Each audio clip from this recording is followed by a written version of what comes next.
Assalamualaikum warahmatullahi wabarakatuh. Alhamdulillahi rabbil alamin wassalatu wassalamu ala rasulil amin sayyidina Muhammadin wa ala alihi wa sahbihi ajma'in. Allahumma la sahla illa ma ja'altahu sahla wa anta taj'alul hazna idza syi'ta sahla. ولا حول ولا قوة إلا بالله العلي العظيم. ففهمناها سليمان وكلا آتينا حكما وعلما وسخرنا مع داود الجبال يسبحن والطير وكنا فاعلين. وصلى الله على سيدنا محمد وعلى آله وصحبه وسلم. Walhamdulillahi Rabbil Alamin. Amma ba'du. Alhamdulillah, syukur pada Allah Subhanahu wa Ta'ala dengan limpah dan kurniaan daripada Allah Subhanahu wa Ta'ala dapat kita bersama-sama pada pagi ini. Selawat salam kepada baginda Rasul sallallahu alaihi wasallam, ahli keluarga, pada sahabat ridwanullahu ta'ala alaihim ajma'in. Jadi kita nazar i'tikaf. Nazartu al-i'tikaf fil masjid lillahi ta'ala. Aku nazar i'tikaf dalam masjid kerana Allah Subhanahu wa ta'ala.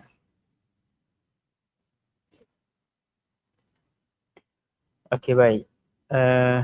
Pagi ni adalah satu perbincangan yang hamba akan cuba permudahkan sebelum kita masuk kitab. Kita nak bincang masalah sekarang ni. Kita kata qasar semayang boleh apabila kita musafir. Jamak semayang diperbolehkan juga apabila kita musafir. Soalannya, bilakah kita nak mula dipanggil musafir? Kita ni nak panggil orang, nak panggil kita orang musafir bila? Itu soalan dia. Lepas tu pula, kita ni bila balik dah tempat kita dah dipanggil musafir, kita dah boleh dah jamak dan qasar. Soalan kedua timbul pula, bilakah kita ni tidak dipanggil musafir? Tu. Bila nak habis? Bilakah kita nak habis daripada dipanggil musafir? Oleh kerana bab ni dia agak panjang, cuma dalam majlis kita pada pagi ni hamba tidaklah memperincikan kesemuanya, tetapi kita nak bagi gambaran umum tentang beberapa permasalahan. Jadi hak ni terik ni kita pakai papan putih pula lah. Jadi hak yang kalau duduk luar tu nak masuk dalam pun dah lagi. Supaya kita nampak lah. Maknanya kalau tak nampak boleh tengok dekat Facebook lah, senang . Facebook masjid kita ataupun tengok dekat slide depan . Ni kita nak bangun dah ni. Nak bangun dah.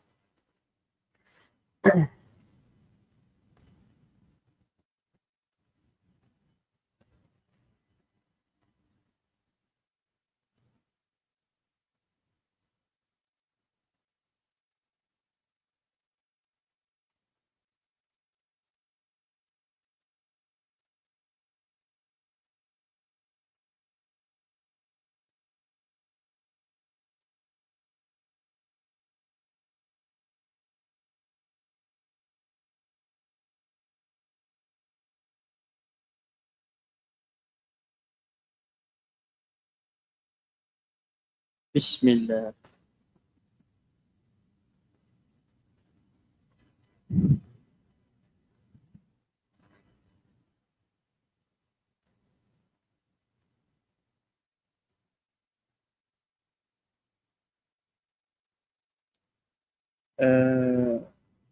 Permasalahan ni dia berlaku dalam musafir pendek dan musafir panjang.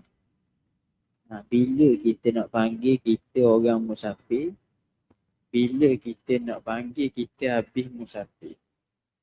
So persoalan yang akan kita bincang pada pagi ni adakah bilakah kita dipanggil orang musafir? Ni soalan. Okay, sini lah. Okay, bilakah? Tak apa kau.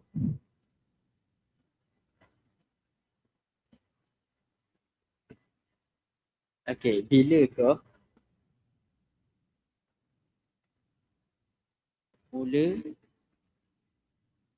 atau berakhir musafir? Okay, ni persoalan yang akan kita bincang pada pagi ni, insya-Allah taala. Secara ringkas. Okay. Jadi bila hamba sebut secara ringkas, kita tadi kalau dah panjang tuan-tuan dah ada petikah, pasal hamba ayat dah secara ringkas. Okay dah.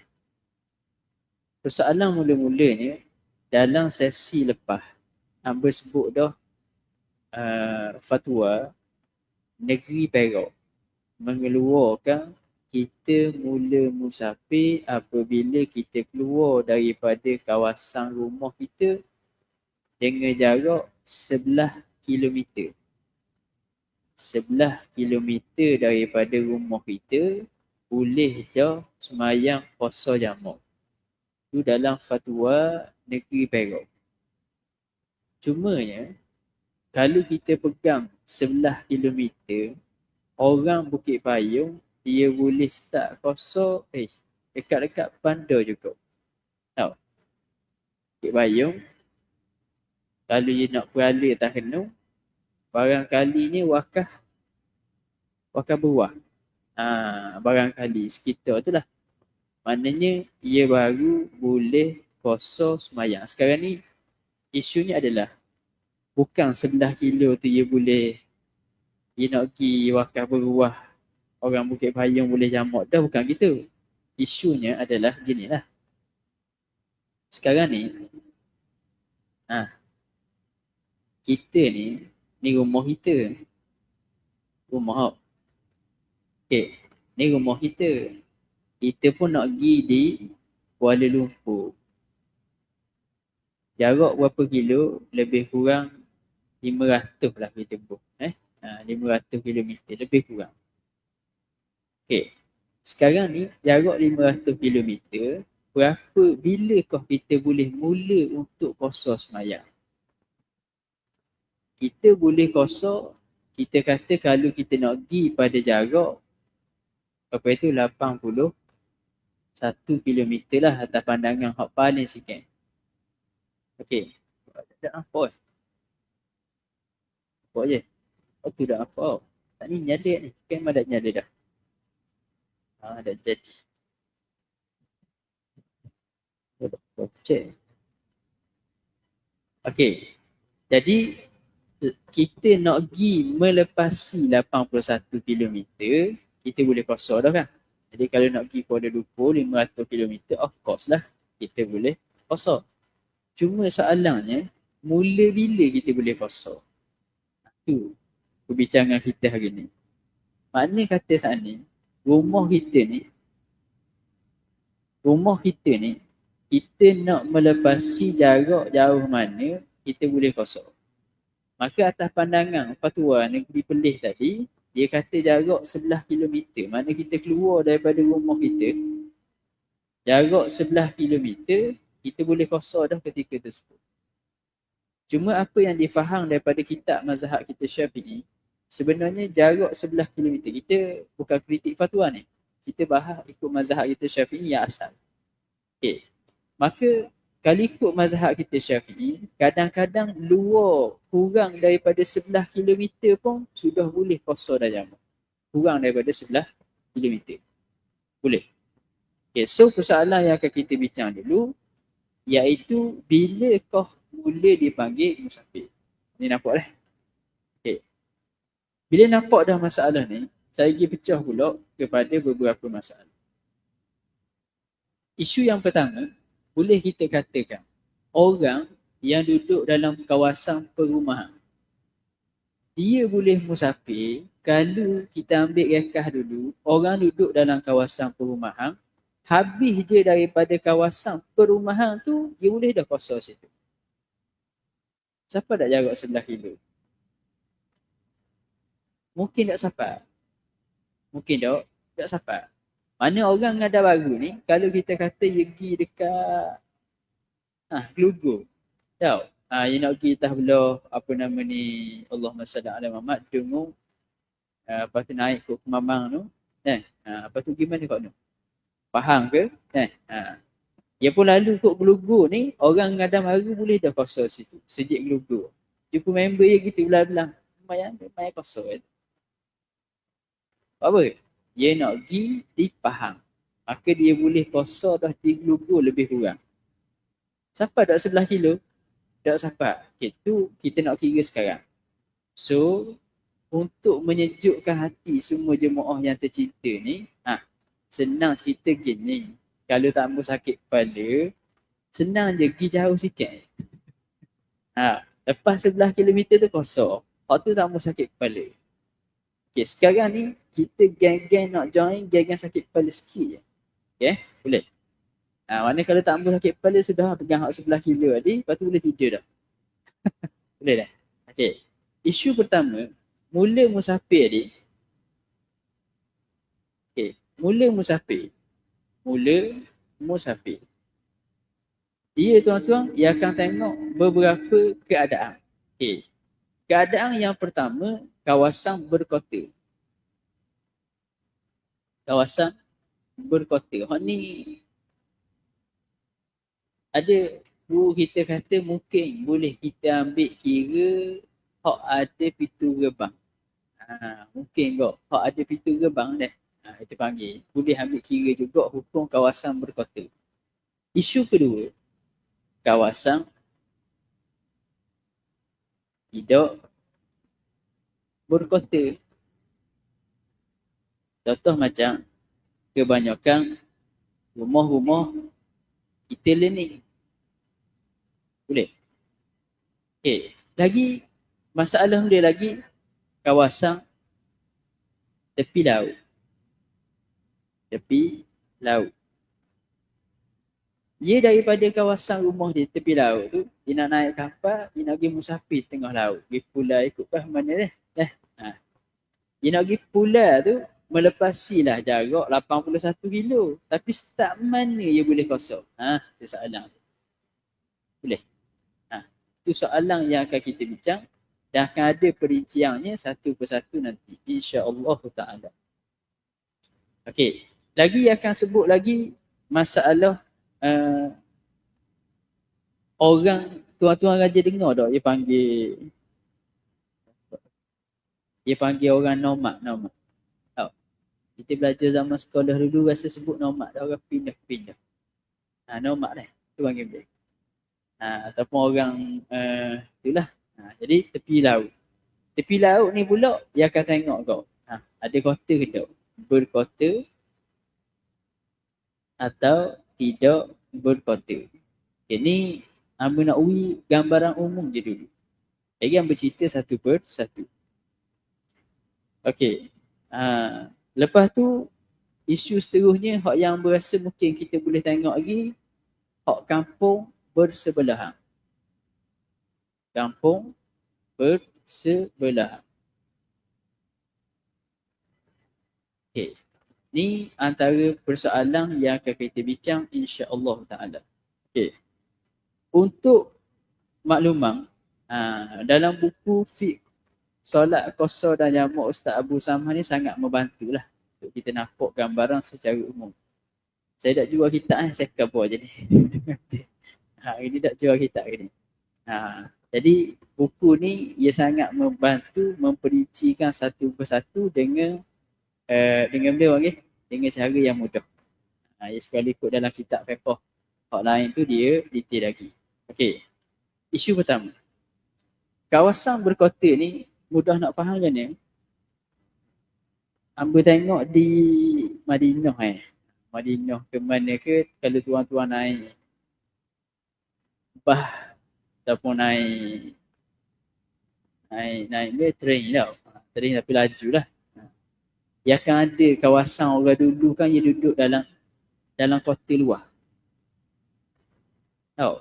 Dalam kota ni ada rumah banyak-banyak. Gitu kan? Okey. Masalah yang pertama. Kawasan berkota, dia boleh jamak apabila dia keluar daripada kota.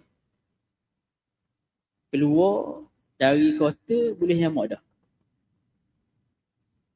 Maksudnya tuan-tuan, contoh kita kata kota dia tadi, jarak persegi ni 5 kilometer. Contoh, 5 kilometer. Ni pintu kota. Hak dah nampak, memang dah nampak ni. Tengok dalam telefon dah. Dekat nama web apa? Facebook. Masjid Ngada Baru tu boleh buat perapat sikit pun nampak. Awak sambil pun nak lukis besar-besar. Setara tu yang nampak lagi. Boleh Okay. Jadi kawasan ni kota-kota. Kota. Okay. Ni pintu kota je ni. Boleh. Jadi, dipanggil dia keluasan pukul lilin. Orang putih panggil dia. Parameter ke diameter? Matematik yang budak ingat. Diameter. Parameter. Okay. Parameter kota tu 5 kilometer. Sebab tu Amba kata 11 kilo tadi tak kira. Jadi kalau orang berkota, dia nak pergi musafir ni, dia nak pergi dalam jarak 100 kilometer. Bila dia boleh start kosor tuan-tuan? Lepas dia keluar daripada kota, walaupun hidup sandar kat dinding kota. Contoh ni dinding kota. Dia pun keluar berapa meter je keluar. Dia duduk ujung ni dah. Dia duduk kat pintu kota dah. Boleh? Dia pun keluar, nak pergi ni musafir 100 kilo Dia keluar luar je daripada dinding kota ni. Duduk sini ni. Duduk sini ni. Maka masa tu dia boleh dah kosor dan jamak. Kerana musafir. Boleh? Kunci senang, kawasan berkota keluar daripada kota. Sesat. Sesat kan? Ni ambil tak panjang lah. Mungkin kampung kita tak tahulah nak kata tak ada pun kena buat kajian sikit dah. Maknanya mungkin jarang sikit masalah ni. Okey. Maknanya kalau dia duduk hujung kota, tengok. Hujung kota, pintu belah ni tak ada. Dia nak pergi luar daripada nak musafir 100 km ni, maknanya keluar pintu ni baru dia boleh kosor. Dia tak ikut jarak dia tak ikut jarak. Kata Tuhan ni tau. Dia duduk hujung pintu dia. Pintu kota kan. Dia pun keluar daripada kota tu jarak 200 meter je. 200 meter ni. Orang hak duduk hujung kota ni, jarak nak pergi jember ke luar pintu ni 5 kilo. Maka 5 kilo baru boleh kosor. Jadi bukan hanya jarak semata-mata penilaian kita. Nampak? Jadi orang dalam kota, penilaian dia di luar kota. Boleh? Luar daripada kota tersebut, dia boleh kosor dah. Okay, nampak masalah. So, cuba kita tengok kampung kita hak mana. Hilak dia dah apa lagi kampung? Kampung duduk mana kampung? Kampung. Duduk balik ni. Balik ni dah tu mana tu?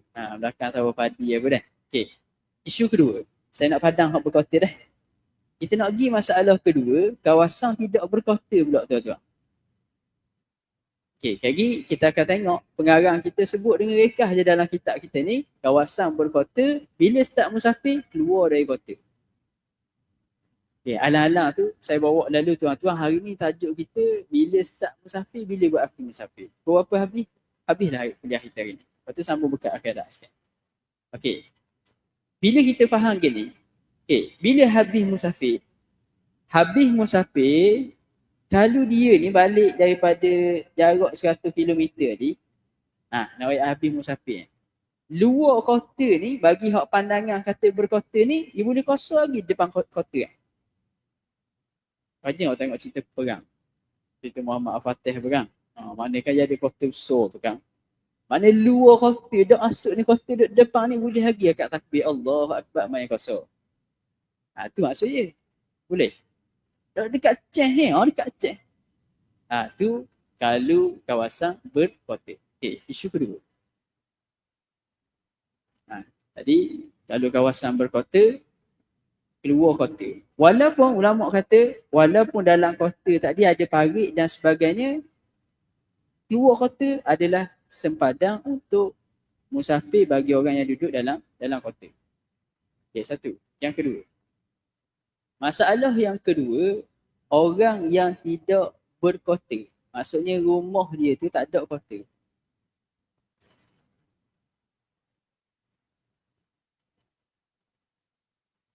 Okey, masalah ni mungkin hak ni kita boleh panjang sikit. Mungkin kita boleh panjang sikit. Okey, saya padang dulu nombor 4 ni. Kita nak pergi nampak dosa. Okey, isu kedua adalah kawasan yang tidak berkota. Kampung kita lah. Kampung tua-tua ada kota tau. Hamba duduk kampung hamba tak ada kota, tua-tua ada ke? Ada kota. Ada tak? Ada. Ada. Ada. Ada Okey. Kawasan hak tidak berkota, bila ia start musafir, keluar daripada kawasan penempatan ataupun kediaman yang panggil. Keluar daripada hujung kawasan. Itu dah. Keluar daripada, kita buat bagi lalu lah. Pertama, tinggi ingat akak. Okey, hak pertama, keluar daripada hujung kediaman ataupun melepasi sungai atau parit. Okey. Secara gambaran asas, kampung kita hak biasanya tidak ada kota lah. Jadi bila kita nak kira start musafir tu tuan-tuan, kita kena keluar daripada kawasan hujung kediaman. Bahasa mudah, hamba sebut benda ni, kalulah orang panggil perumahan. Senang ambil itu. Kawasan tu kawasan perumahan. Habis perumahan, kosong sikit, masuk perumahan lain. Ni kawasan perumahan A. Perumahan. Perumahan dah dia panggil rumah banyak-banyak. Dia panggil dia. Perumahan. Okay. Kita kadang-kadang buat bijak istilah ni dah. Ada kira hangat ni ada depan. Okey. Kawasan perumahan A. Kosong, dia nak pergi 100 km ni. Tu sama je masalah. Nak pergi 100 km. Bila ia start boleh kosong, perumahan B, C dan sebagainya. Okey. Bila ia start boleh kosong, melepasi hujung kediaman dia. Habis kawasan perumahan ni kosong dah. Ada benda satu dah ni. Kosong, nak boleh jember pula perumahan B. Maka habis kawasan perumahan ni, lebih kurangnya, dia boleh kosong dah mayat. Tambah kata tak apa jarak, 11 km. Ala balik pula, ia mari kawasan perumahan B ni, ia boleh lagi membayang sejik kat kawasan perumahan B. Boleh. Sebab apa? Tak masuk lagi dipanggil dalam kawasan kediaman dia. Nampak? Nampak tak kita sedang bincangkan apa? Nampak Cik Muslimat nampak tak? Nampak tak? Tidak nampak. Nampak? Nampak okey. Respon sikit apa kalau tak nampak ni nak mudah lagi. Gitu. Okey. Dia kata di hujung kediaman. Tiba-tiba kediaman kita tak tahu hujung kat mana. Kampung kah? Kalau perumahan, kawasan Felda, mungkin kita boleh buat contoh senang. Jadi kalau kawasan Felda besar tu, lebih kurang je ni, dok tepat ni, ada perincian lagi ni. Cuma nak beri gambaran umum, apa sebut dah adik. Maknanya kalau kawasan Felda, hak banyak-banyak tu, lagi ada pula masalah kalau kawasan tu diselangi dengan perhumaan dipanggil. Perhumaan ni maksudnya kawasan pertanian. Okey, ada perincian pula. Cuma nak ambil gambaran umum dulu dah. Baik. Jadi kalau kawasan Felda ke, Felda besar sangat tau. Felda macam besar sangat. Kawasan perumahan dalam Felda tu contoh. Baik. Maka ia keluar daripada kawasan perumahan tadi tu, dia boleh kosong dah masa tu. Boleh. Aku kat situ dah. Okey. Sekarang ni, hamba kata tadi, orang ngadang baru, kalau nak pergi KL, naik ikut Gelugu boleh kosong dah. Mana perkiraan kita tengok lebih kurangnya. Okey. Sekarang ni, hujung kediaman. Tuan-tuan, orang ngadang baru. Kita buat misal je ni. Buat misal. Nak selamatnya, pergi jauh sikit. Pergi jauh sikit. Ni lebih kurang. Hamba tekan kali lagi ni. Lebih kurang. Okey. Orang kawasan pengadaan baru.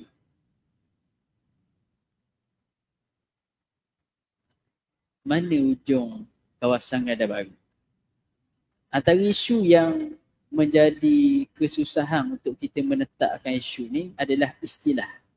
Yang kita guna sekarang mungkin kampung, kawasan lagi.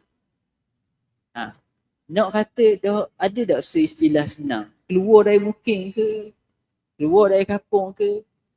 Jawapannya hamba duduk tengok-tengok, tak boleh kita letak satu perkataan yang tu sebab ada mungkin kecil. Ada mungkin besar. Ke tak gitu?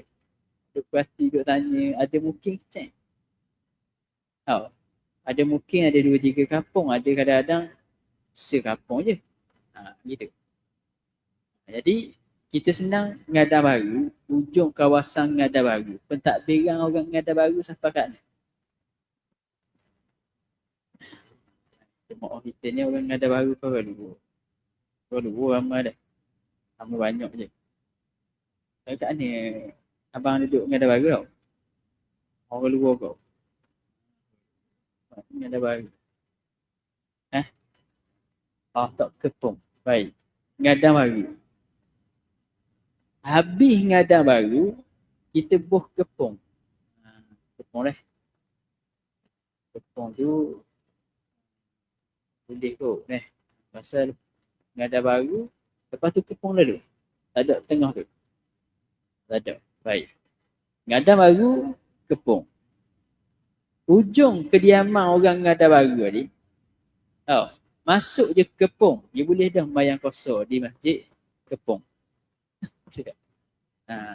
Mana haji kaduk ngadang baru mana mayang 2 rakaat.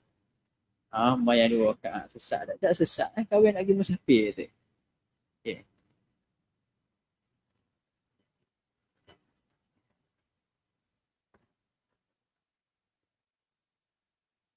Dia bukan nak tidak kenal. Dia panggil benda ni bukan tempat kita main dia panggil.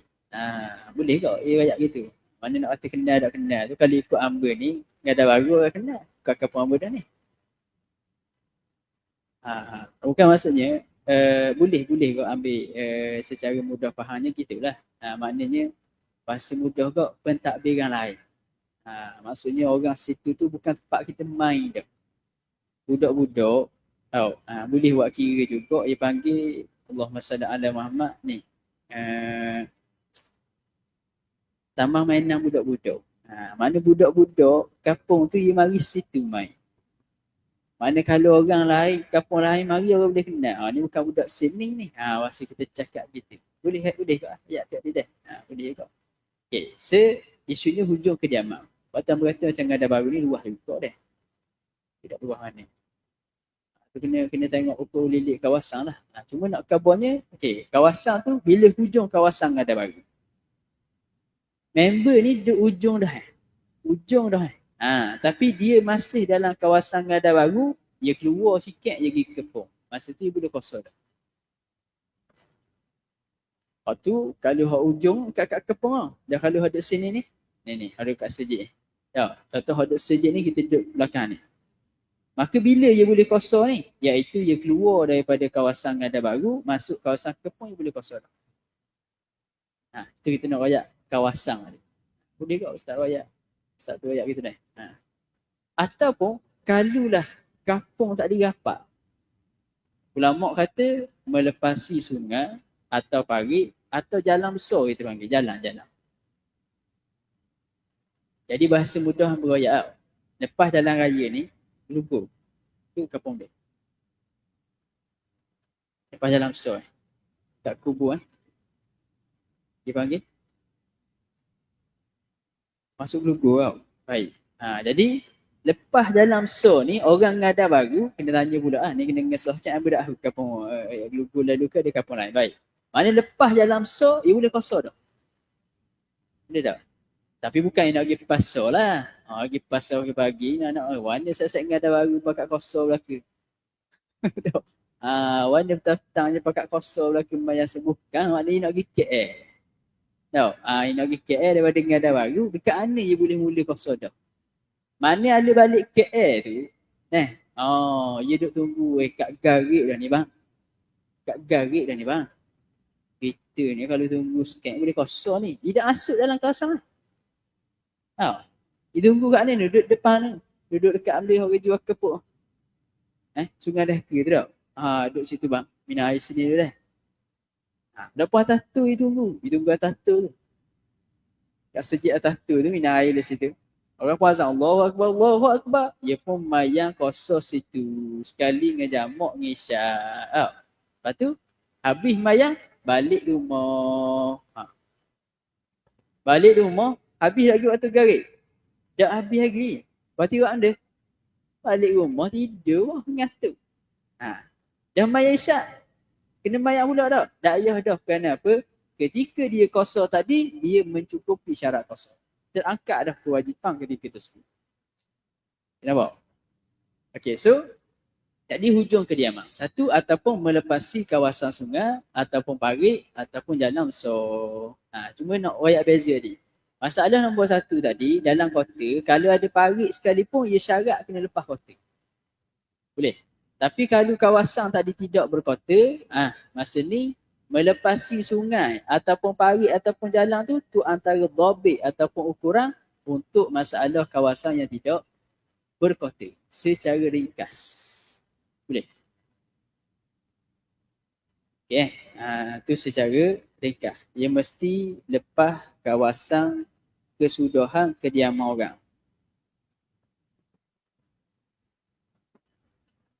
Okey, kemudian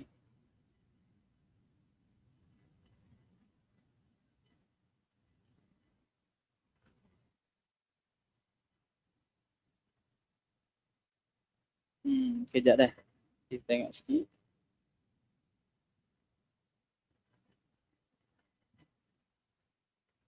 Lepas tu pula dia ada lagi masalah kita panggil kalau orang tadi duduk patah. Duduk patah. Patah ke mana?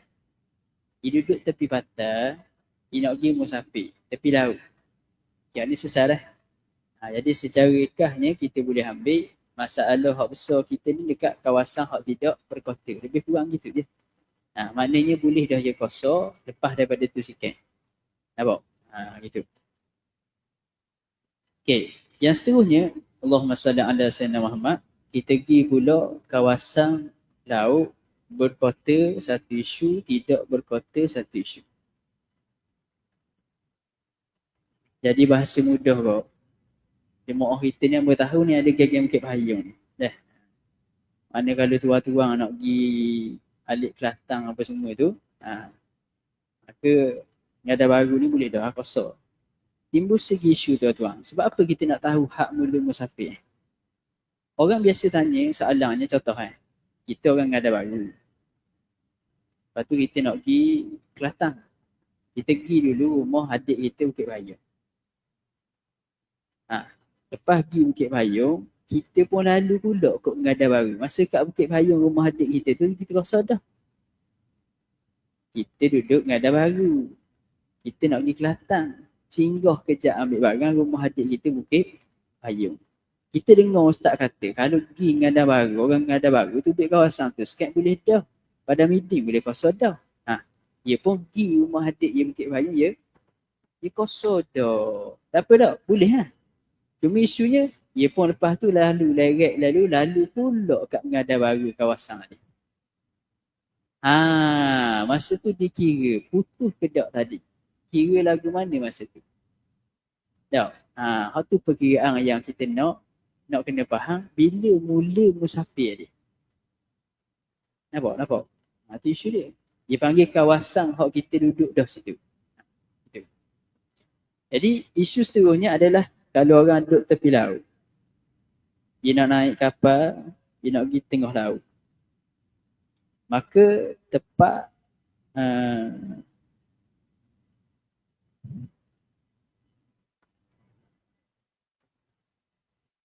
okey, kalau kawasan dia di tengah laut, maka perkiraannya adalah kalau pada masalah yang tidak berkota ni, perkiraannya adalah tempat sampang bergerak. Mana syaratnya disyaratkan mesti berlayar dah sikit kapal tadi. Mana kawasan mula bila? Kawasan nampak tak? Hujung dah. Kawasan buah molek ustaz hari ni. Okey. Kawasan dia yang tulis.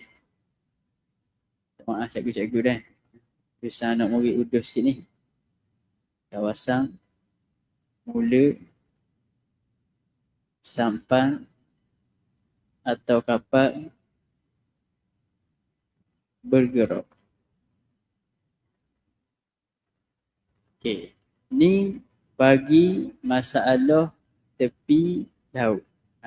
Bahasa mudah kok, ia berlayar dah sikit. Dalam kapal tu ia boleh kosong mayang dah. Ia nak pergi lebih daripada 2 marhalah. Okey, sesat. Itu secara rekah.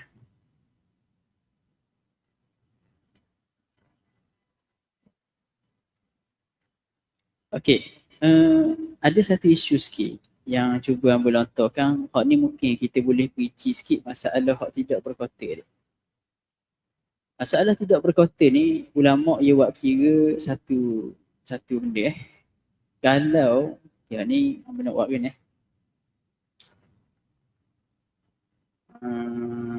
okey, ni sesaran. Kawasan tadi, kawasan mula sampang bergerak.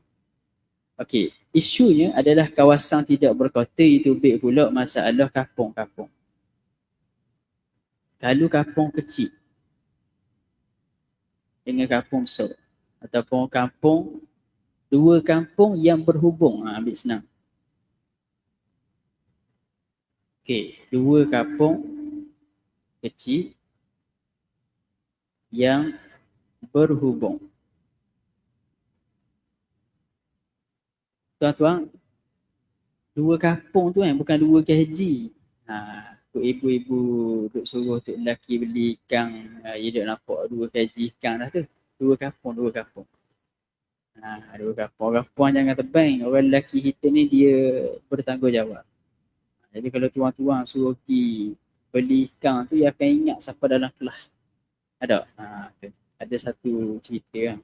Sambil seorang ulama' tu ada inilah benda-benda pengkaji ni, dia dengar ulama' ni sungguh-sungguh. Hebat sungguh ulama'. Banyak hafalan dia boleh keluar dan sebagainya. Jadi orang pun pergi tanya tips daripada isteri dia. Tanya tips. Apa yang Tok Guru ni buat sehingga begitu cerdas sekali?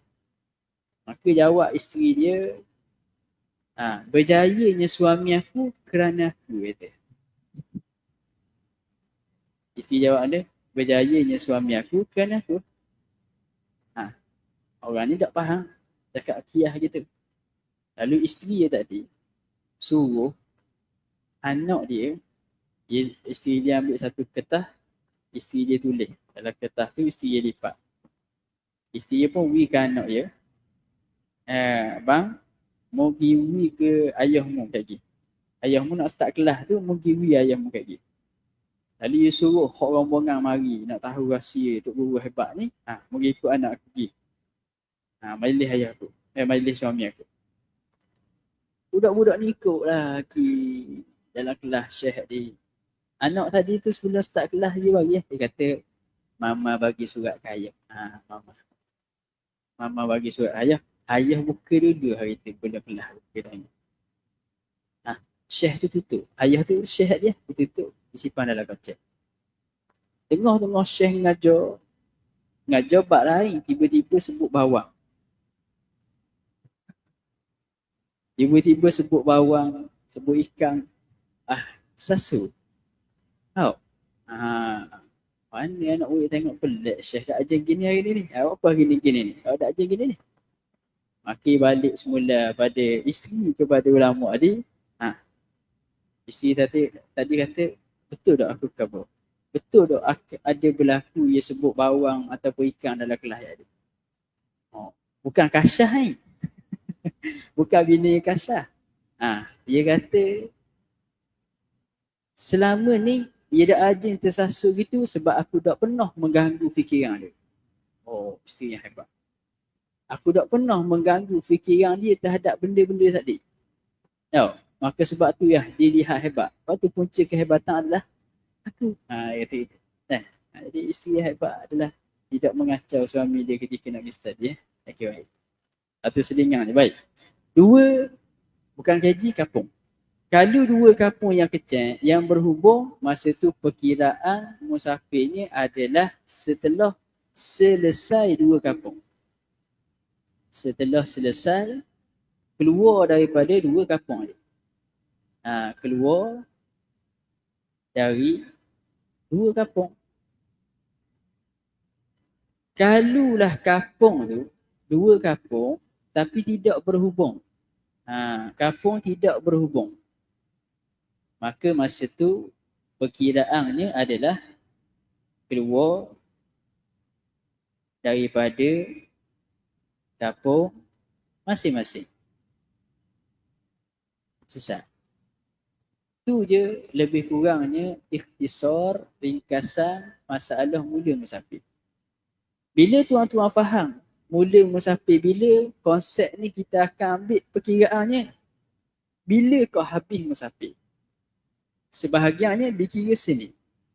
Bahasa mudah, kalau Ngada Baru ni kita kata kawasan Ngada Baru tu dikira kawasan Mastautin kita. Kawasan ni bukan rumah kita aja, kawasan ni.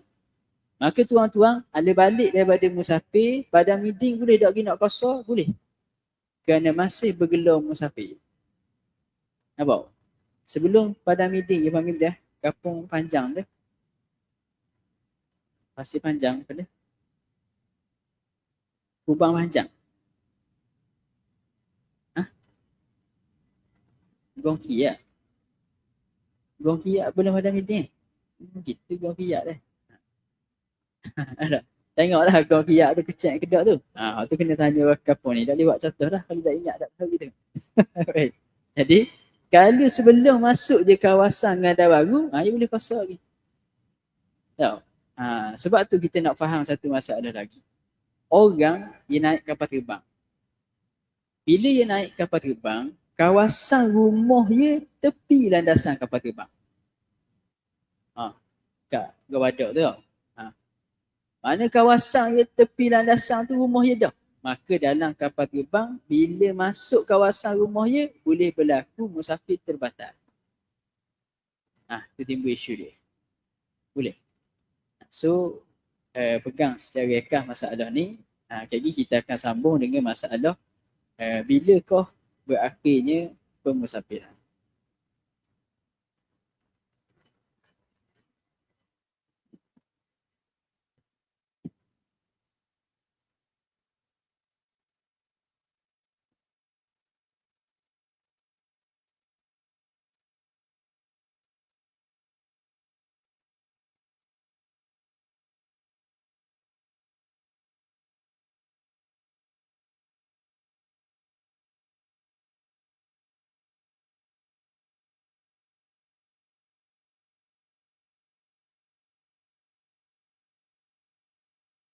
Bertinggal dua masalah dia. Yang pertamanya, kalau dia tadi di tepi laut.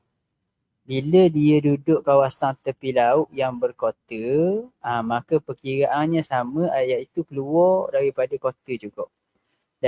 Kalau berkota. Kalau tidak berkota itulah baru kita pergi masalah yang kita bincang tadi.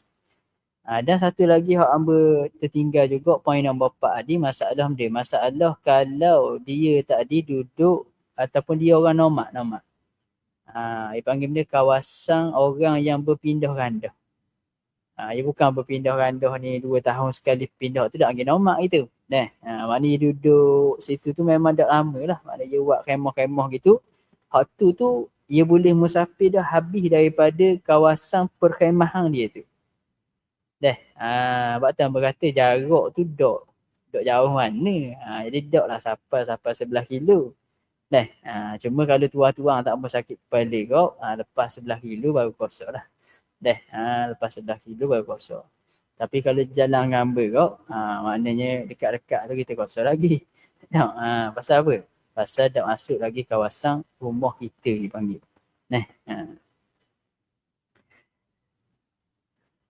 Maknanya kalau tuang ada baru pada meeting lah. Tak pada meeting tak mana gong kiat dia. Gong kiat tu pun hamba tak pasti tu ambil jauh sikit apa pada meeting. Itu. Cuma cara hak kalau tadi tu kita orang ada baru, kita nak pergi Kelantan. Kita pergi ambil barang dekat rumah adik kita di Bukit Payung contoh. Maka caranya senang je tuang-tuang niat nak pergi dah Kelantan tu tuang-tuang kosong di rumah adik Bukit Payung. Lepas tu tak usah lalu kat ni, lalu jalan lain.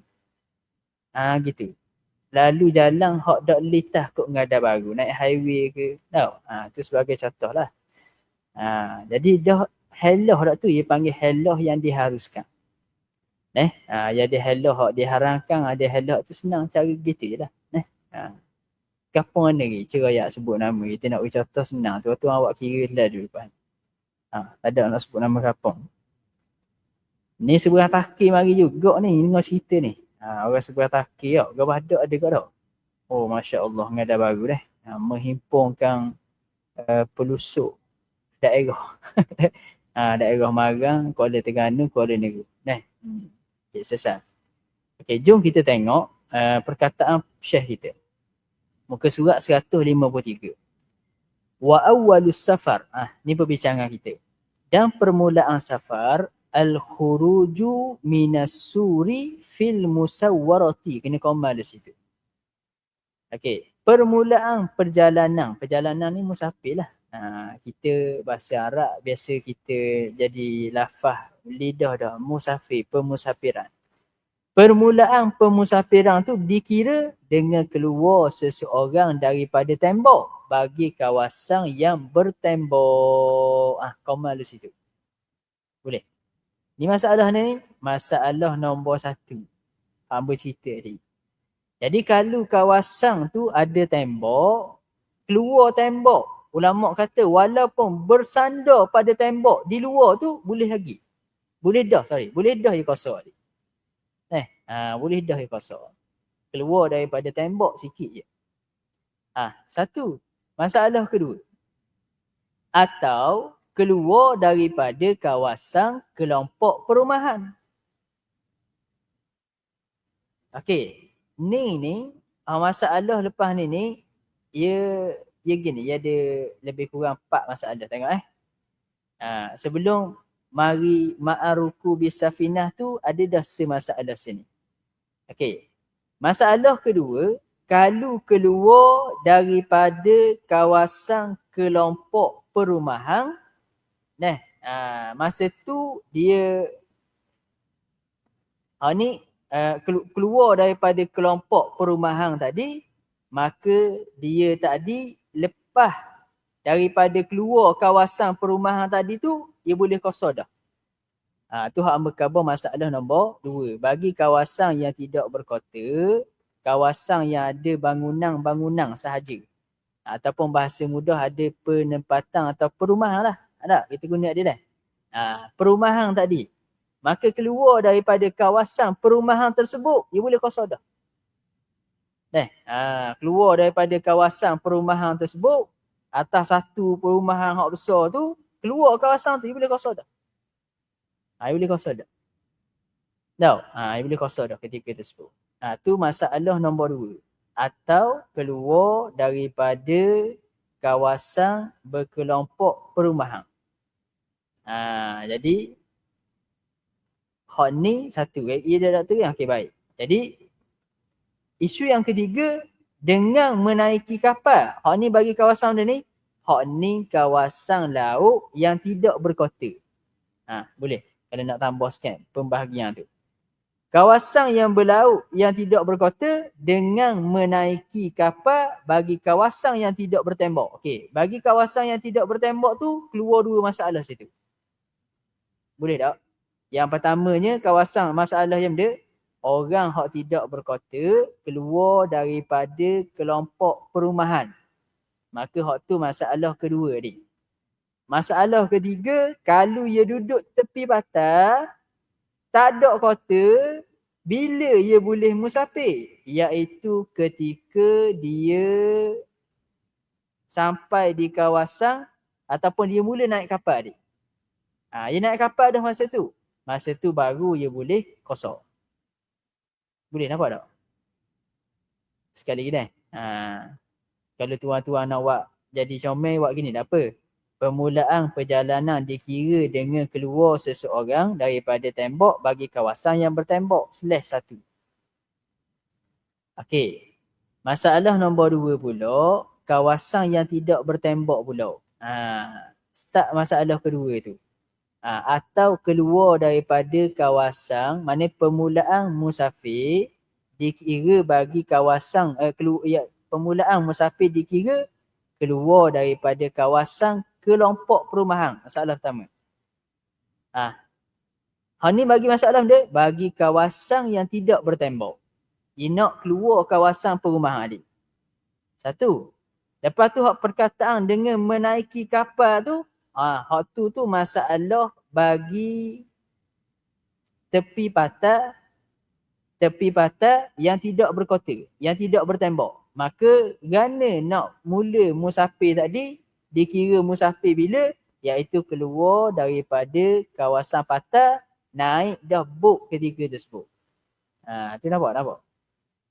Tu ibarat kitab je. Atau melepasi perumahan.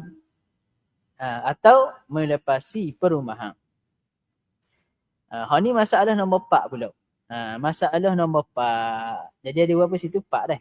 Okey, tengok Jadi tuan-tuan kaum molek, lepas tu huraian molek. Atau melepasi kawasan perkampungan ni bagi masalah dia. Masalah nombor 4 hak ayat tadi iaitu bagi orang nomad. Orang yang tidak ada rumah tetap.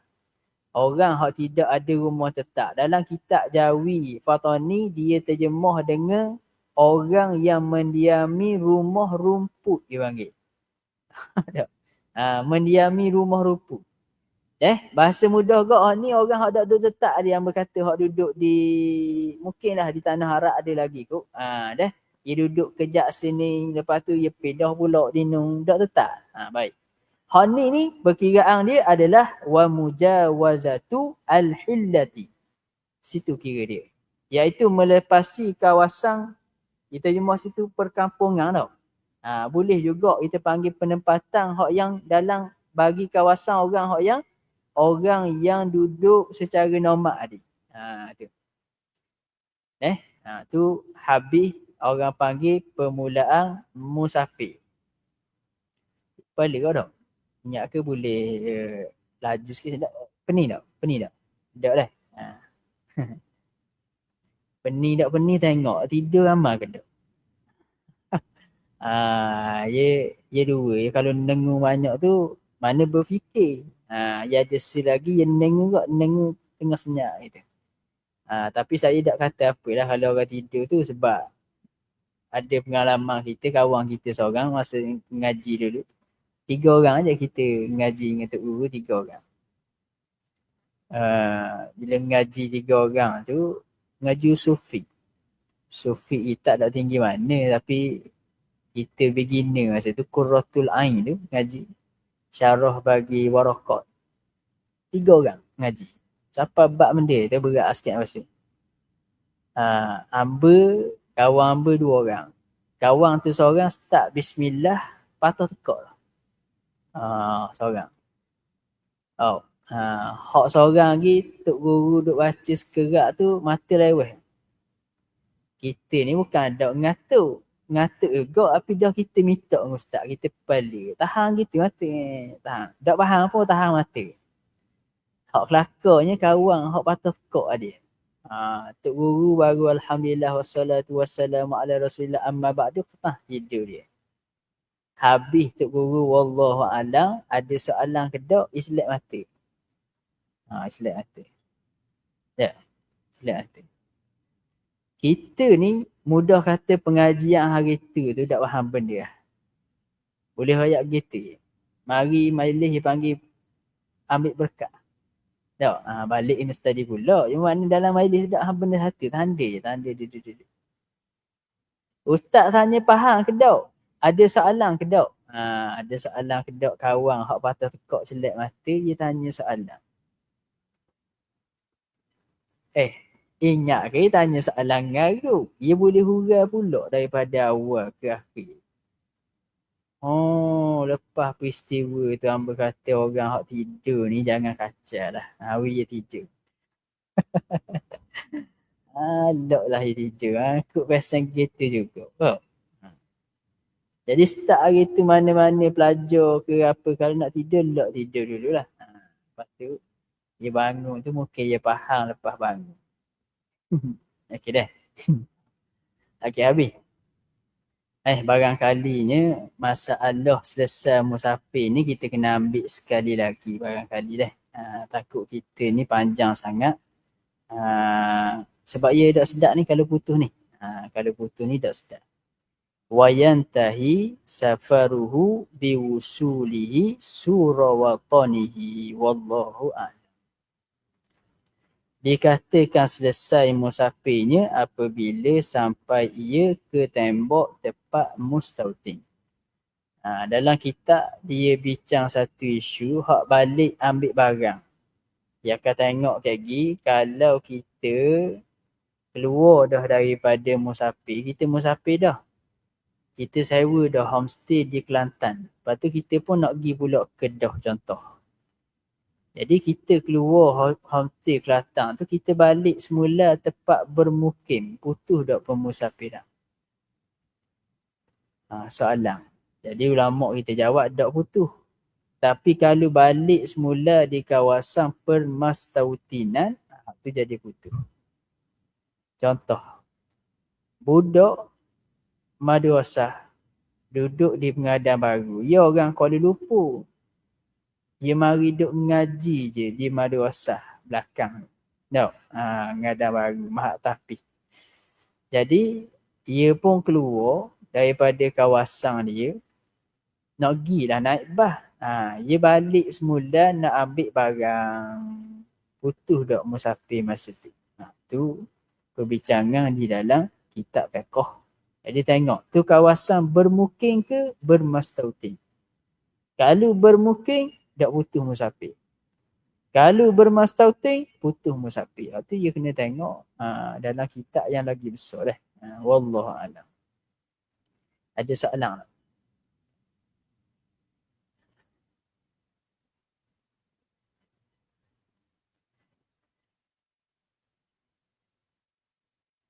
Kesimpulannya, hamba mencadangkanlah untuk tuan-tuan perici lagi bab qasar jamak ni memang kena tengok kitab khusus ataupun kitab panjang. Dalam kitab rekah dia hanya sebut rekah je lah. Antaranya hak cadangan kita ni, kalau hak Melayu susunan comelnya tulisan Jawi dah. Fiqh, solat, jamak. Solat, qasar dan jamak Ustaz Abu Samah ni dia susun comel. Taklah panjang sangat tapi detail jugalah.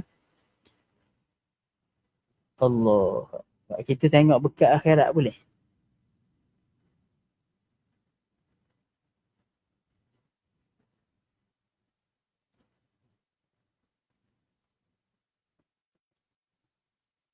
Allahumma salli.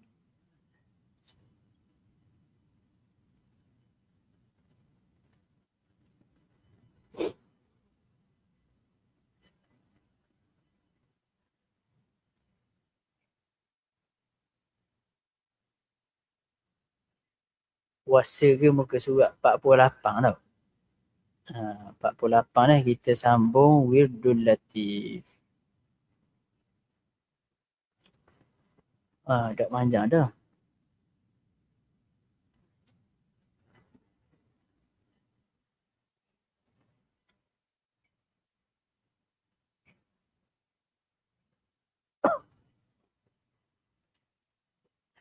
Bismillahirrahmanirrahim. A'udzubillahi minasyaitonirrajim. Bismillahirrahmanirrahim. Allahumma inni a'udzubika minal hammi wal hazan. Hammi ni kita panggil duka cita yang telah lalu dia panggil. Kita minta a'udzubika, aku berlindung dengan engkau daripada duka cita yang telah lalu, hammi. Wal hazan, dia panggil duka cita yang akan datang. Kita minta berlindung belaka. Bahasa mudah kok kalau kita nak ambil hammi ni, masa silang lah. Boleh tak? Kisah-kisah menyedihkan dia, sebab kita teringat masa silang jadi sedih. Tu hammi. Wal hazan ni boleh kita kata takut risiko. Jenis ada orang kan jenis takut risiko mendatang. Susah hati sungguh lah. Kat pergi jadi guana. Tu. Jadi kita minta berlindung, Allahumma inni a'udzubika minal hammi. Masa silang hak dulu tu yang menghantui kita tu, wal hazan, dan juga masa duka cita hak akan datang, risiko-risiko mendatang. Hak jadi hati kita ni berkecamuk. Orang panggil berkecamuk. Minta berlindung. Kerana hak ni menjadi punca, sebab itulah ulama kita bahas kenapa Nabi susun. Ni hadis ni doa ni, a'udzubika ni, ni hadis Nabi aja. Sebab apa dimula dengan hammi dulu? Kerana orang yang ada penyakit ham ni tidak lagi depan. Ikut step. Penyakit punca paling besar al-hammi. Sebab tu orang depression tidak lagi mana. Ambil hak moden lalu lah, hammi ni depression lah, senang dah. Tekanan jiwa. Tu. Duduk dalam bilik, duduk gaul dengan orang, jadi punah gitu dia panggil. Jadi tu kita doa kepada Allah, Allahumma inni a'udzubika minal hammi. Duka cita hak lepas dah, jangan depres. Wal hazan, bila orang tu boleh lepas dah setakat. Duka cita kisah silang tu dia boleh move on dah. Tapi dia mari pula debar hak masa depan pula. Lepas tu kita jangan ajar dalam kepala otak anak kita, mu belajar kat gini, kena kat gini, kerja kaya-kaya dah. Boleh buat rumah dah, umur 30 nak ada rumah sendiri dah. Tu perkataan kita tu sebenarnya meracuni dah. Orang panggil budak learning tu kadang-kadang jadi takut nak hidup. Malu nak terima kerja-kerja hak dak berapa banyak gaji lah. Kalau hidup rumah nenggok mak ayah juga tanggung. Al-hazan. Al-hazan ni, duka cita ni, contoh dalam bab ngaji tau. Ia jadi bodohnya aku ni nak pergi ngaji, madu, sedih lah kat dia orang torture kita pula. Tu al-hazan ni panggil. Jadi kita nak buang. Kita memang nyesal kita bodoh dulu, tapi tak boleh ada siapa hazan tu menghalang daripada kita belajar. Wa a'udzubika minal ajzi, dan aku berlindung juga daripada lemah wal kasal, dan juga malah. Minta berlindung dengan Tuhan juga malah. Malah ni tak nanti orang panggil tuang malah. Ya sekali mari malah ni tak ada ubat. Kalau hamba duduk cakap dengan diri sendiri kau, kalau mari malah ni tak ada benda, mati je obat dia tuan-tuan. Kedak gitu. Mari malah kau nak nasi, malah tau. Malah nak nasi. Tapi di kedai aja pula. Contoh misal tau. Malahnya baca weh. Tapi dengar lagu aja pula. Ai jadi gitu. Kata malah ni tak ada ubat melainkan mati je lah. Hamba kalau duduk mari malah agak nasihat kita di sendiri. Baik mati je tu. Tengok, main malah ngaji ni dah. Jadi kita pun jadi, takkan nak mati. Malah tak ikut lagi. Wa a'udzu bika minal jubni wal bukhli. Wa a'udzu bika min ghalabatid dain. Ghalabatid dain ni maksudnya dikuasai oleh hutang. Kita minta berlindung juga. Sebab tu nak royak sistem kapitalis yang ada hari ni, ia menyebabkan kita tadi berhutang banyak. Sebab tu dalam Islam senang je. Harta hak wajib mu keluar adalah zakat nafkah tu. Lepas tu hak lain kadar kemampuan. Benda sunat yang kita nak buat, ulama kata sunat. Benda sunat kita buat jangan sampai berhutang. Walimah perkahwinan sunat. Jangan sampai berhutang. Tahu? Orang panggil umrah. Wajib satu kali. Tapi kalau tak ada kemampuan, tak wajib lagi. Jangan sampai berhutang. Wak loan bank untuk benda? Untuk buat pinjaman. Berapa? Nak pergi umrah. Balik umrah, nak kena bayar pula. Syarat tak berat sampai gitu. Korban ada 1 tahun tu saya kejut. Saya buat daurah korban. Jemaah tanya, guana ustaz? Kalau kita korban 300 riyal tahun ni kita bayar atas ekor kambing. Tahun depan pula kita bayar baki lagi 400 riyal. Dah kambing 700 masa tu. Tu berhutang. Jadi buat benda sunat jangan sampai berhutang. Sebab tu kita doa wa a'udzu bika min ghalabatid dain. Minta jauh daripada dikuasai hutang. Jadi bila kita letak atas kemampuan kita, kita tak berhutang lah. Kata kadang-kadang, masalah ni minta maaf dah nak kata sikit ni. Jangan marah ni cikgu peceng ramai ni. Dah penjawab awang ramai ni. Minta maaf nak kata sikit je dah. Sikit. Kita mudah buat loan. Tapi kalau kadang-kadang kereta tu banyak dah rumah 2, 3, 2 boleh tahan lagi. Ni 3, 4 kereta buat loan lagi. Dia panggil habis keperluan dah tu. Jadi tengok. Ghalabatid dain. Kalau boleh elok. Wa qahrir rijal. Qahrir rijal ni maknanya dikuasai oleh orang lain. Bahasa mudah kok dijajah lah. Hak ni doa ni kena amal sama. Kadang-kadang jajah ni bukan dengan orang luar, negara luar saja. Kadang dalam jabat kena jajah kita ni. Tahu? Ikut ke boh tu. Meta-meta ikut. Boh royak gini, boh suruh joget. Padahal kena bodoh gitu je kita ni. Cikgu sekolah kena molek suruh buat gini ikut. Dia tak ada sikit nak petika pengetua dah. Marah dah pengetua lagi. Bukan benda yang tak ada arahan dah. Tak ada arahan tapi suruh-suruh gitu dah. Pakai ikut dah. Wa qahrir rijal. Dikuasai oleh orang. Tambah juga. Kita nak berjalan atas kaki kita sendiri. Orang pandu boleh tapi tak lah kita dikuasai oleh orang lain. Sama dah. Tu doa ni boleh kita baca lah. Ni lepas zuhur dah. Lepas zuhur baca Wirdul Latif. Allahumma inni as'aluka al-afiyata fid dunya wal akhirah. Allahumma inni as'aluka al-afwa wal afiyah wal mu'afata ad-daimata fid dini wad dunya wa ahli wa mali. Tuan-tuan baca sama dah. Hamba baca sesuatu tu. Allahumma astur aurati. Tengok. Ya Allah tutuplah auratku ni maksudnya aibku. Jadi orang hak dedah aurat, orang yang dedah keaiban diri dia. Ini bukan aurat hak wajib tutup saja ni. Mana-mana aib kita minta ya Allah ustur aurati, tutup auratku, aibku ni jangan nampak lah. Kita ada belaka aib, hak depan, hak belakang dah. Hak depan, hak belakang ada belaka aib lah. Cuma minta Tuhan tutup daripada pandangan orang. Wa amin, dan amankanlah rawati. Allahumma hfazni min baini yadayya wa min khalfi. Ya Allah jagalah aku daripada benda kejahatan mari depan.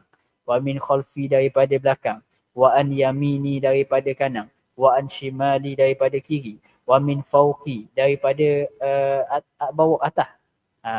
Wa a'udzu bi'azamatika an urtala min tahti. Allahumma anta khalaqtani wa anta tahdini, anta tu'timuni wa anta taskini, wa anta tumituni wa anta tuhyini, wa anta ala kulli syai'in qadir. Asbahna ala fitratil Islam wa ala kalimatil ikhlas. Jadi kalau sebut asbahna ni kita baca pagi dah. Atas riwayat awak kata baca pagi boleh juga ni. Lepas subuh tu kita baca wirdul latif. Asbahna ala fitratil Islam wa ala kalimatil ikhlas wa ala dini nabiyyina Muhammadin sallallahu alaihi wa alihi wasallam wa ala millati abina Ibrahim hanifan muslima wa ma kana minal musyrikin. Allahumma bika asbahna wa bika amsayna wa bika nahya wa bika namut wa alayka natawakkalu wa ilayka nusyur. Asbahna wa asbahal mulku lillahi walhamdulillahi rabbil alamin. Hak asbahna tu kalau tuan-tuan nak baca petang tu kok amsayna. Itu dah amsayna. Okey.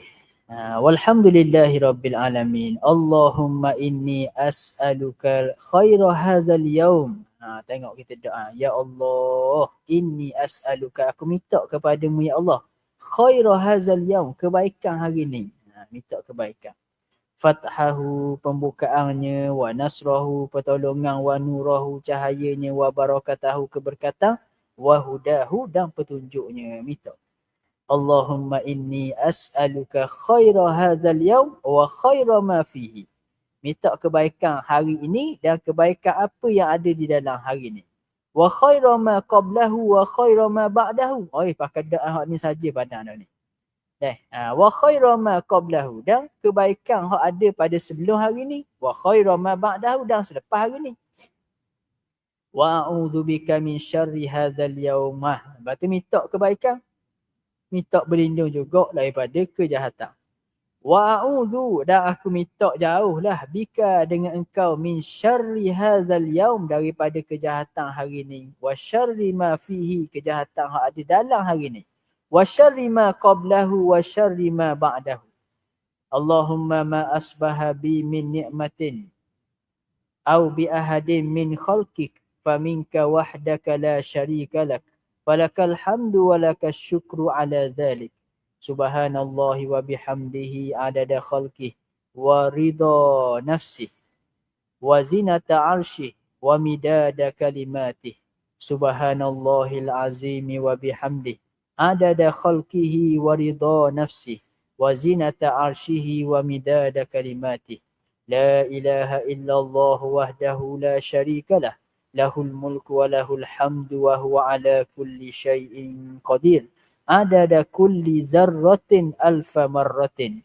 Allahumma salli wa sallim ala sayyidina Muhammadin miftahi babir rahmatillah adada ma fi ilmillahi salatan wa salaman daimaini bidawami mulkillah wa ala alihi wa sahbihi adada kulli zarratin alfa marrah. Bawah tu tulis intaha berakhirnya wirdul latif tadi. Jadi berijazah lah wirdul latif ni kepada tuan-tuan sebagaimana mengambil daripada guru hamba. Jadi tuan-tuan kata qabil tu. Tinggal dah habis lagi. Orang lakau nak dengar habis. Astagfirullah. Mula-mula. Nak balik dengar. Muka surat 52 dah. Allah, patut rasa nampak pendek ni. Bagus-bagus amanah. Muka surat 52 sikit lagi dah. Tarik mula tu qabil tu tadi.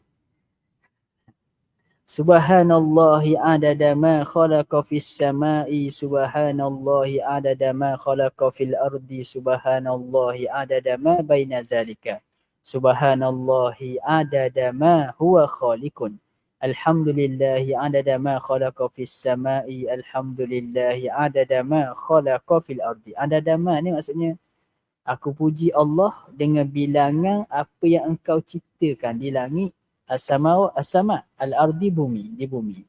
Jadi ulama bincang satu masalah. Kalau kita selawat ke, zikir ke dengan sebut adada ma ni.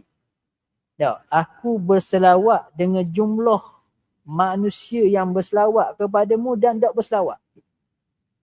Jadi maknanya dah manusia berselawat, contoh kata ada 1 juta orang. Manusia tak berselawat ada bertrilion orang. Kita selawat dengan satu lafaz je, berapa pahala kita boleh? Maka ulama kata ada 2 pandangan. Setakat pandangan bertengok, bila dia tengok adada ma khalaqa gini ni, pandangan pertama dia akan dapat dengan jumlah yang disebutkan itu. Mana selafaz tadi? Subhanallahi adada ma khalaqa fis sama. Maha suci Allah dengan bilangan apa yang ada di langit. Apa yang Allah Ta'ala ciptakan di langit. Jadi berapa pahala kita akan dapat dengan jumlah yang Allah Ta'ala cipta di langit. Gitu. Pandangan pertama dah. Pandangan yang kedua, dia kata tak dapatlah jumlah tu secara tepatnya, tetapi dengan pahala yang besar. Lepas tu ulama' mari selawat, tasbih, tahmid dengan lafaz-lafaz tersebut. Okay, baik.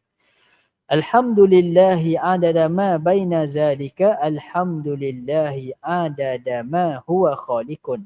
La ilaha illallahu adada ma khalaqa fis sama'i, la ilaha illallahu adada ma khalaqa fil ardi, la ilaha illallahu adada ma baina zalika, la ilaha illallahu adada ma huwa khaliqun.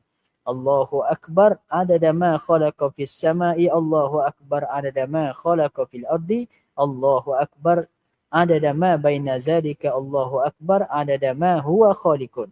La hawla wa la quwwata illa billahil aliyyil azim adada ma khalaqa fis sama', la hawla wa la quwwata illa billahil aliyyil azim adada ma khalaqa fil ard, la hawla wa la quwwata illa billahil aliyyil azim adada ma baina zalika, la hawla wa la quwwata illa billahil aliyyil azim adada ma huwa khaliqun. Baru masuk ke surat tadi. La ilaha illallah wahdahu la syarikalah, lahul mulku wa lahul hamdu wa huwa ala kulli syai'in qadir, ada kulli zarratin alfa marrah. Allahumma salli wa sallim ala sayyidina Muhammadin miftahi babi rahmatillah, adada ma fi ilmillahi salatan wa salaman daimaini bidawamil mulkillah, wa ala alihi wa sahbihi adada kulli zarratin alfa marrah. Udah. Habis tak? Ada tinggal? Ada dah. Alhamdulillah ada juga orang sedar. Kita sengeleng ni buat kita tengok jemaah sedar ke tak. Jadi ambil ijazah lah deh. Segala wirdul latih ni sebagaimana diijazahkan oleh guru ambil. Ajastukum jami'an, tuan-tuan jawab qabil tu ijazah. Atau bahasa Melayu panggil saya terimalah ijazah tadi deh. Kemudian 4 doa yang sangat mustajab.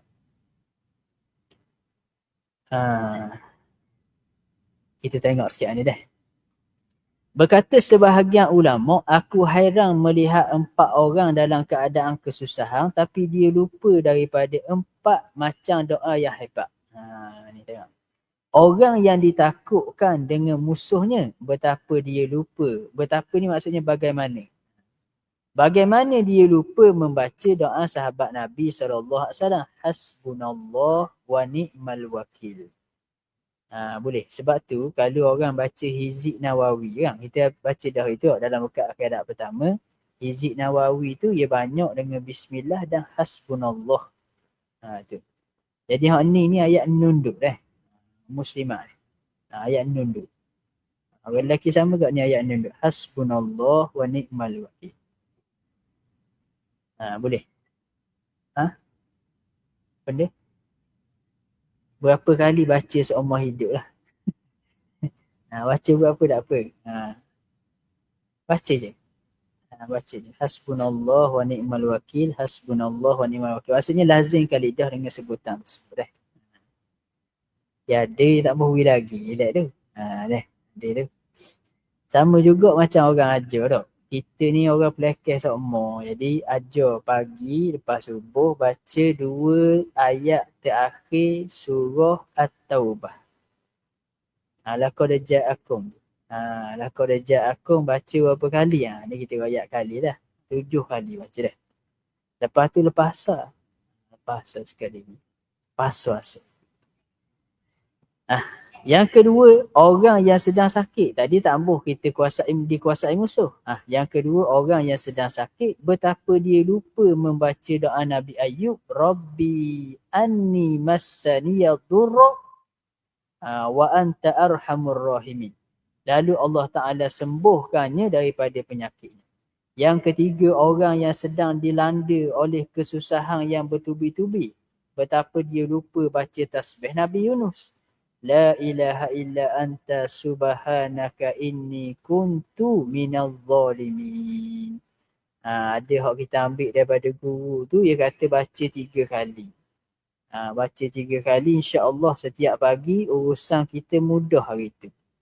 Jadi kalau tuan-tuan ada keramat 3 tu tak tambah lagi. Boleh? Gitu. Ambil dulu zaman belajar kan kat tanah harap tau. Dia urusan payah. Urusan senang je, dia buat payah. Dah. Jadi hak dengar tu guru duk ingat hak tu guru kata la ilaha illa anta subhanaka inni kuntu minaz zalimin, duk ulang hak tu. Orang duduk seminggu urusan. Kita sehari balik dah, cuma balik sengih dah. Lepas tu orang suruh buat urusan ke dia memang lepeh dak layan lah. Buat sendiri je. Baca tu dah. La ilaha illa anta subhanaka inni kuntu minaz zalimin. Ni cerita ni biasa dak keramat dah depan ni. Dia ada cerita ke orang dah. Kalau rumah ni makro cerita dak. Itu bukan cerita, itu pengalaman. Kan? Baik. Saya baca la ilaha illa anta, ada guru kata 3 kali. Dia kata tambah lagi dah. Nombor 4, orang yang sedang menghadapi maka daripada musuh yang sedang mengelilinginya. Betapa dia lupa membaca. Kenapa ataupun bagaimana dia lupa membaca doa seorang lelaki yang beriman di kalangan keluarga Fir'aun. Wa ufawwidu amri ilallah innallaha basirum bil ibad. Dia panggil maqam tafwid. Dia kita ada beberapa lah maqam dalam tasawuf ni, tapi lah kita tak panjang sini. Lalu Allah Ta'ala memeliharanya daripada kejahatan mereka. Ni sama kat ni. Nak pergi jumpa orang ke, nak selesai masalah, wa ufawwidu amri ilallah. Dia hak kata 7 kali. Tu ialah tuan-tuan. Ada kawan kita cerita seorang tu, nak pergi minta hutang. Orang tu memang dia orang minta tolong lah dengan seorang tu imam. Tu imam ni kawan kita. Minta tolong. Aku nak minta hutang aja. Ya hujung hutang tu debit. Lama dah duk erek. Bukan ada piti. Piti banyak. Nak wui tu duk. Kalau duk dia kata gocah tu ni. Dia ajak kawan kita tu imam tu, dia pun baca wa ufawwidu amri ilallah innallaha basirum bil ibad. Siapa hari tu bukan gocah pakai wi saja. Tu wi tu. Kita dah cakap banyak mari nak minta hutang. Kalau begitu pakai ambil wi. Kalau tuan-tuan buat dah jadi super sekali lah. Wa sallallahu ala sayyidina Muhammadin wa ala alihi wa sahbihi wa sallama walhamdulillahi rabbil alamin. Kemudian mak surah. Bismillahirrahmanirrahim. Alhamdulillahirabbil alamin. Salatu wassalamu ala rasulil amin wa ala alihi washabihi ajma'in. Allahumma anfa'na bima 'allamtana wa zidna ilma warzuqna fahma wa hdina siratal mustaqim. Wa sallallahu ala sayyidina Muhammad wa ala alihi washabihi wasallam. Alhamdulillahirabbil alamin.